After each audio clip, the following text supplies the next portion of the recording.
Amazing. The singing, the voices. I'm feeling so full this morning. How about you?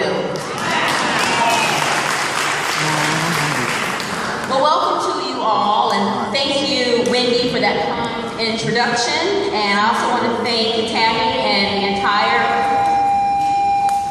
MLK committee for the opportunity to be with you here at Douglas School. It is really a wonderful, humbling privilege to address all of you today. Now, we are here to celebrate and to commemorate the great Reverend Dr. Martin Luther King Jr., and we are here to honor his legacy. But which Dr. King? The real King or the sanitized King are you here to commemorate today? The Dr. King that challenges your privilege? The Dr. King that challenges American society? Or the safe, small Dr. King that makes us feel all warm inside? Because he was bigger than that, you see. His legacy was more than some grand statue that serves as a wonderful backdrop for a little photograph. Which king are you here to honor today? Now, within the last decade or so, many scholars and professors and historians, political scientists have challenged us, pushed us to understand the true, historically rooted Dr. King. Not the 10-second commercial Dr. King that's great for selling hamburgers and furniture on the day that we all have off from work or school. Now, most Americans remember Dr. King as the dreamer. He is most often identified with his most famous speech, "I have a dream," delivered at the March on Washington in 1963. Millions of Americans, wealthy and poor, young and old, have seen that scratchy black and white image of Dr. King in the shadow of the imposing Lincoln Memorial, surrounded by some 20,000 glorious marchers in the summer of 1963. We've all heard the inspiring words, "I have a dream that my 4 little children will one day live in a nation where they will not be judged by the color of their skin, but by the..." See, I know that you know those words. Those 35 words. Those are the words that all of us know. But many of us do not know the rest of the words. The words that he spoke in the 16 and a half minutes. Because you see, Dr. King has been iced over, frozen in time, in a moment. So we don't know the real Dr. King. We don't know that he was arrested at least 20 times between 1957 and 1968. See, we don't know the Dr. King that was the troublemaker. In fact, most of us only know a small, taken out of context part of Dr. King's iconic "I have a dream" speech. We don't know the Dr. King who stated, "We have come to this hallowed spot to remind America of the fierce urgency of now. This is no time to engage in the luxury of cooling off or to take the tranquilizing drug of gradualism. Now is the time to make real the promises of democracy." We don't know that king. The king who articulated a message of urgency over gradualism. In fact, we have forgotten that in 1966, the Gallup poll found that 63% of Americans had an unfavorable opinion of King. Unfavorable! He was not a national hero. He was viewed as a dangerous man, as a radical, as a troublemaker. He was condemned as a traitor, as un-American. They don't know that king. We don't know the king who called for a, listen now, a radical redistribution of economic and political power. Now that's a provocative idea. Wealth redistribution. Is that the king you came here to honor today? Because see, that king is messy and controversial, so contentious that some have conveniently forgotten and others deliberately erased the truth of King's transformative vision. He was no holiday caricature. He was not sanitized or sterilized, some fallow image that we all been tested on and quizzed on in school. No. And where do we go from here? His final book, King declared, I am now convinced that the solution to poverty is to abolish it directly by now widely discussed measure, the guaranteed income. Can you imagine? What if every January we discussed that idea? Guaranteed income as a solution for eradicating poverty? I mean, sit in that for a moment. Because today I want to challenge us to focus on the fullness of King's radicalism, one that takes us beyond the dream and the dreamer. So let's begin in 1963. Now in 1963, King and the Southern Christian Leadership Conference worked with the Black community to integrate the city of Birmingham. Birmingham was my daddy's birthplace. Birmingham, where my daddy saw crosses burn outside his window. Birmingham, one of the most racially divided cities in the United States. And this effort to integrate the city, known as the Birmingham Campaign, resulted in thousands of arrests. And I'm sure most of you have seen the images of the Birmingham police using those high-pressure water hoses and attack dogs on small, fearless, and courageous school children. And it was during this campaign for integration that King was arrested. He was arrested on Good Friday, April 12, 1963, and placed in solitary confinement for engaging in protest demonstrations. Now, while imprisoned, King composed a letter, a now famous letter, defending his philosophy of nonviolent resistance and protest. And the letter was a response to a statement published in the local paper by the city's most respected white clergymen, Protestant, Catholic, and Jewish clergymen.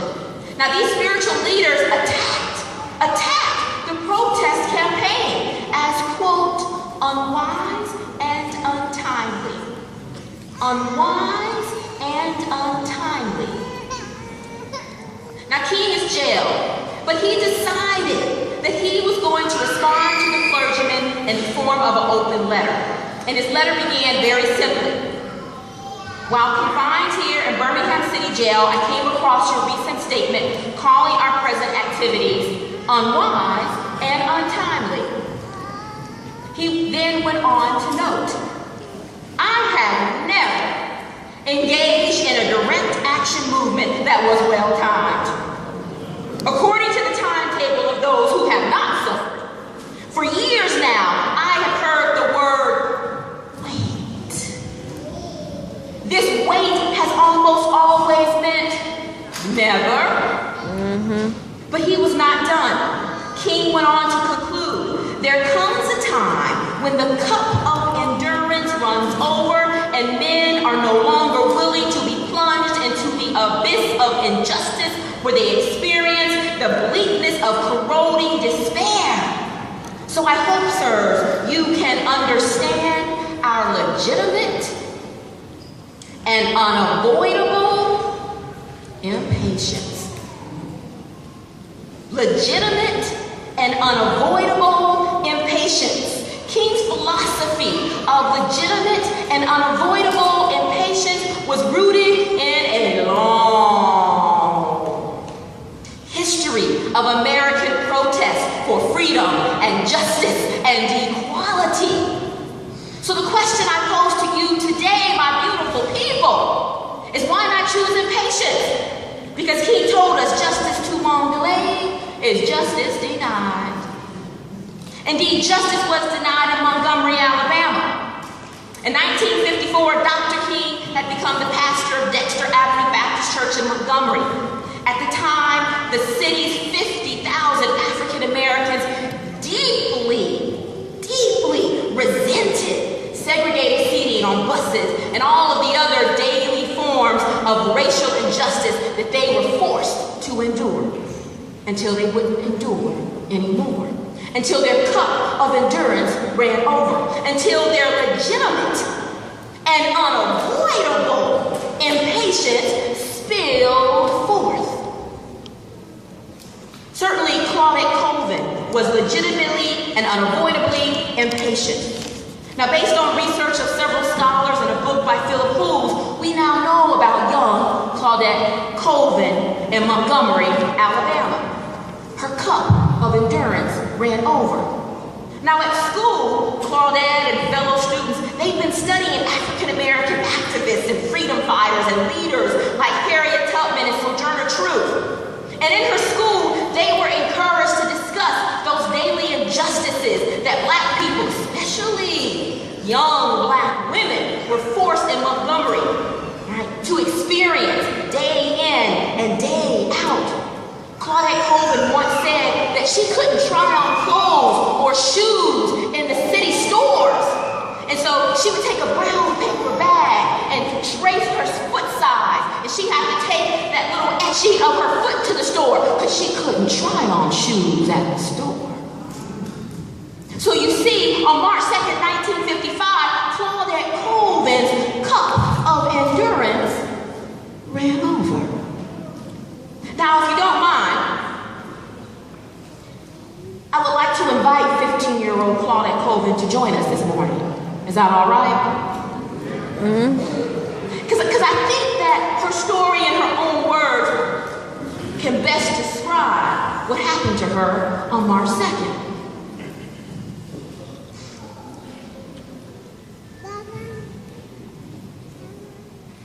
They told me to get up. I said, no, sir. Aren't you gonna get up, gal? He said. I said, no, sir. And he shouted at me. And I started crying so hard, but I did not move. And the more he yelled, the more I cried, and the more defiant I felt. And I just kept repeating those same words over and over in my high voice. It's my constitutional right to sit here just as much as that lady over there. I paid my fare. And it's my constitutional right. And I knew that I was talking back to a white police officer, but I had had enough. And it felt like Sojourner Truth was on one side, pushing me down, and Harriet Tubman was on the other side, holding me down in the seat. And I just couldn't ride. And then the cops, they put me in the back of the police car, and they shut the door. And the whole ride, they swore at me. They ridiculed me. And they even took turns trying to guess my bra size. And they called me I can't say it. And they cracked jokes about my body parts. And when we pulled up to the police station, they led me inside straight to a cell without even giving me a chance to make a phone call. And he opened the door and he told me to get inside. And he shut it hard. And the lock fell into place, and it was the heaviest, scariest sound I had ever heard, the absolute worst sound I had ever heard. And I put my hands together and I prayed to the Lord, Lord Jesus!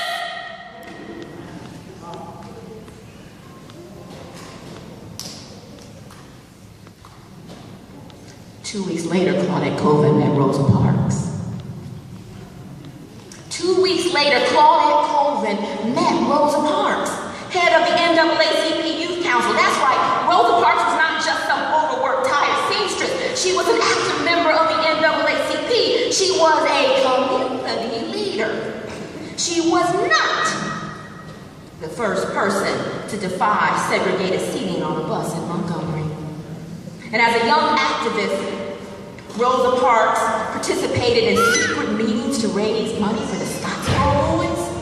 And in 1943, she became a member of the NAACP, a secretary of the local chapter, worked in voter registration campaigns, and led the local NAACP Youth Council. So in the summer of 1955, she was invited to attend a civil rights training workshop at a school in Tennessee, the Highlander Folk School.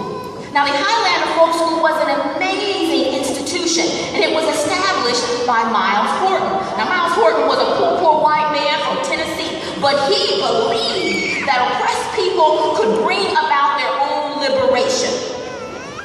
And so at the Highlander Folk School, headed by Miles Horton, Rosa Parks was tutored and trained, and later so would Dr. Martin Luther King and John Lewis and so many other civil rights activists.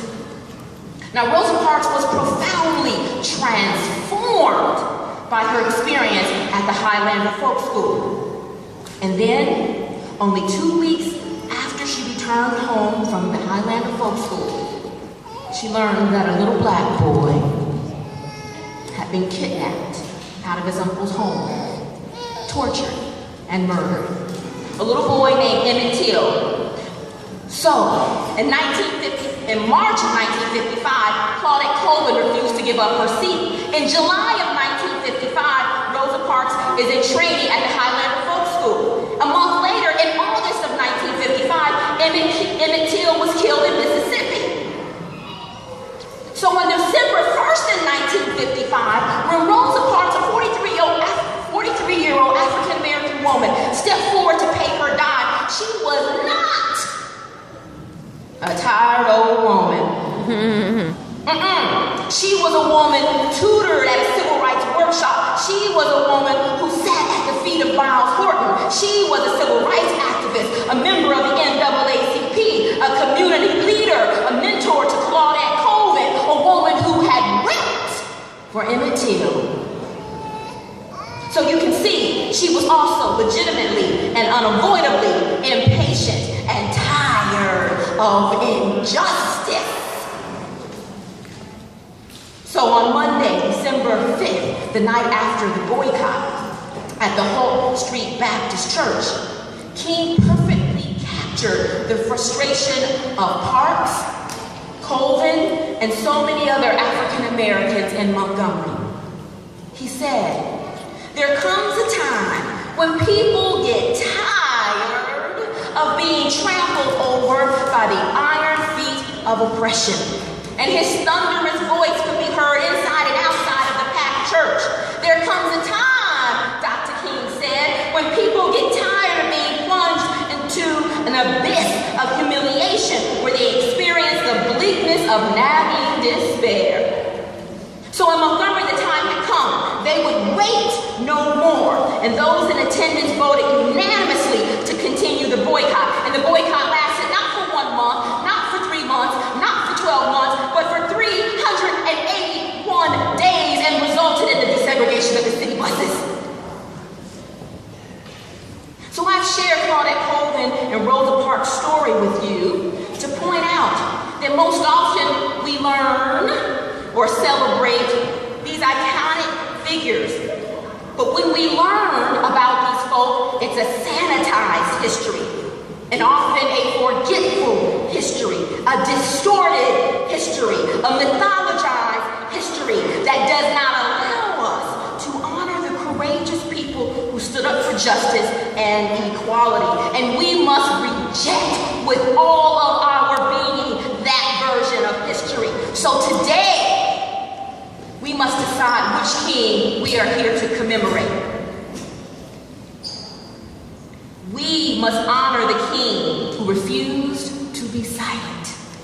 He said, We must speak with all humility that is appropriate to our limited vision, but we must speak. So we must speak, my friends. We must speak. Because if we are to attain justice, if we are going to resolve the thorny issues of the day, if we are going to be a part of creating a more beautiful, a more peaceful, a more perfect tomorrow, we must break our silence. We must be impatient for justice, impatient for equality, like Claudette Colvin, like Rosa Parks, like Dr. King, and so many others. And we must seek freedom and justice with urgency. And so today I want to challenge you to honor the radical king, because the sanitized king will not guide us in this complicated 21st century. A frozen character of king will not help us deal with the messy challenges that we most certainly will face in 2015. A diluted version of the great man will not help us stand up for those who have been pushed back, shut down. No, the real king gave his life for those who were pushed back, shut down, and shut out.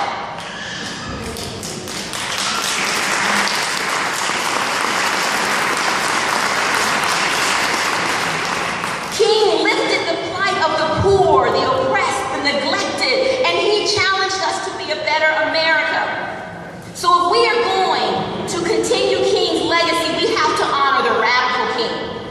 Because let me tell you right now, if Dr. King were here with us today in this building, I am certainly he would tell us that he is standing with the people of Ferguson, Missouri, the families of Mike Brown and Eric Garner to their right.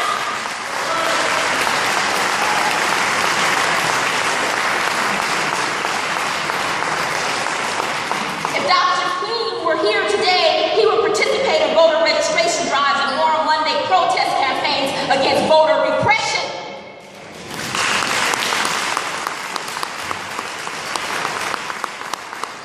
If Dr. King were here today, he would be marching with immigrants and their allies in support of a comprehensive immigration reform and immigrant rights.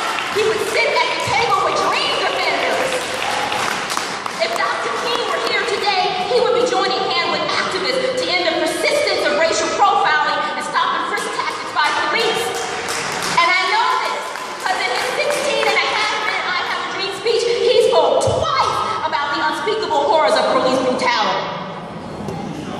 So if Dr. King were here today, he would stand with those focused on sentencing reform, ending the mass incarceration of young people, because the fact that there are more black and brown men incarcerated today than there were those enslaved on the eve of the Civil War would demand his attention.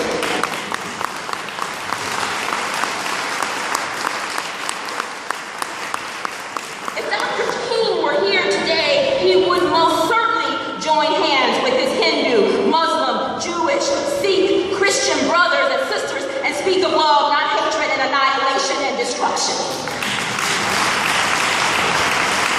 And if Dr. King were here today, he would stand with workers fighting for a living wage and the right to unionize. He would walk side by side with Walmart employees, McDonald's employees, hotel maids and janitors, and other folks struggling to simply survive.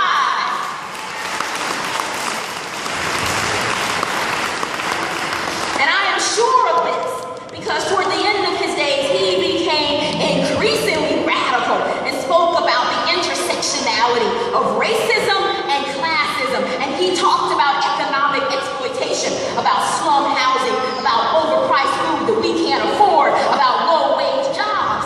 And indeed, today, economic oppression and exploitation are persistent parasites.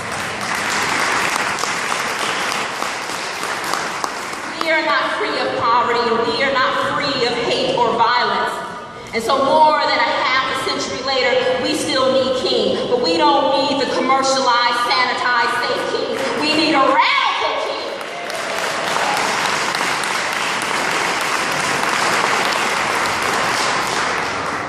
He said, it isn't easy to stand up for truth and justice. Sometimes it means being frustrated. And when you tell the truth, take a stand. Sometimes it means that you will walk the streets with a burdened heart. Sometimes it means losing a job. means being abused or scorned. So King wasn't asking us to take the easy road. He was asking us to risk our privilege, our status, our family's approval, perhaps even our lives for something greater, for a generation unknown. He asked us to challenge those in power. In 1967, when speaking to a group of union leaders, King said, "Negroes are not the only poor in the nation. They are nearly twice as many white poor as Negro, and therefore the struggle against poverty is not involved solely with color or racial discrimination, but with economic injustice." And so not too long after that speech, he announced plans for a Poor People's Campaign, a plan to occupy the National Mall in Washington, D.C., and to pressure President Johnson's administration to do something about poverty.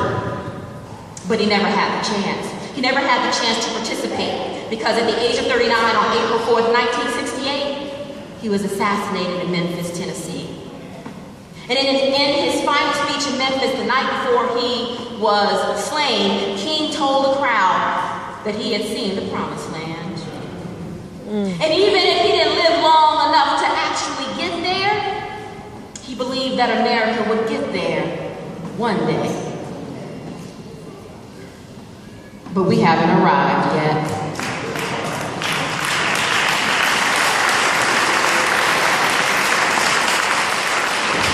We are not post-racial. Racism is real. We are not all middle class. Poverty and hunger are real. So the best way to honor his memory, his legacy, is to continue to struggle for human dignity, workers' rights, racial equality, LGBTQ rights, peace and social justice, and to do so with urgency, with the fierce urgency of now, to do so with legitimate and unavoidable impatience, with impatience for a better day, a better tomorrow, so that in the words of the great Reverend Dr. Martin Luther King, the real and radical Dr. Martin Luther King, we will all be free at last, free at last. Thank God Almighty, free at last.